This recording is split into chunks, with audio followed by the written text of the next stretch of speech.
তোৰ নাম কি? হ্যাঁ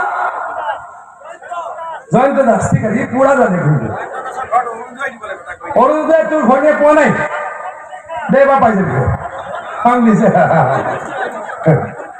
গতিকে চা কিমান পৰিৱৰ্তন হ'ল হয়নে নহয় কওক? ঘৰবিলাক কিমান ভয়ানক আছিলে, সেই এটা এটা ৰুমত মানুহ থাকিব পাৰি নেকি কওকচোন? মই ভাবোঁ জয়ন্ত বসুমতাৰী ডাঙৰীয়া কেইবা লাখ ভোটৰ উদ্যানত জয়ী হ'ব।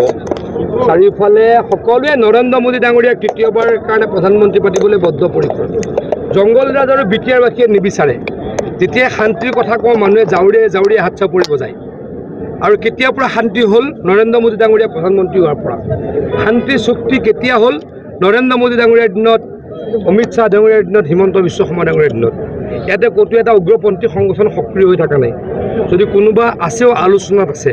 গতিকে এই শান্তিৰ পৰিৱেশৰ কাৰণে, উন্নতিৰ কাৰণে সকলোৱে ডেফিনেটলি আমাৰ মিত্ৰ শক্তিক ভোট দিব আৰু ইউ পি পি এলৰ প্ৰাৰ্থী জয়ন্ত বসুমতাৰী ডাঙৰীয়া জিকিব। হাগ্ৰামা মহিলাই এটা কথা কৈছে, তেওঁলোকৰ কোনো এইবাৰ প্ৰতিদ্বন্দ্বী নাই, কি ক'ব আপুনি? হাগ্ৰামা মহিলা ডাঙৰীয়া খুচুৰি কথা কৈয়ে দেখোন, তেওঁতো কৌতুক অভিনেতা।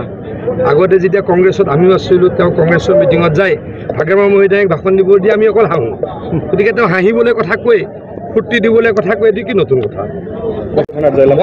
মই কালিহে আহিছোঁ, গতিকে মোক এদিন লাগিব, কিন্তু মই ভাবোঁ যে কেইবা লাখ। খাম্পা বৰগোহাঁই কৈছে যে বি টি চিৰ ৰাইজক, খাম্পা বৰগোহাঁই ডাঙৰীয়া নিজে হাৰিছে। খাম্পা বৰগোহাঁই ডাঙৰীয়াই বি টি চিৰ ইলেকশ্যন হাৰিছে, গতিকে তেখেতৰ জনধাৰ নাই, তেখেতৰ জনসমৰ্থন নাই, তেখেতে দেৱাল এখন পঢ়িব লাগে।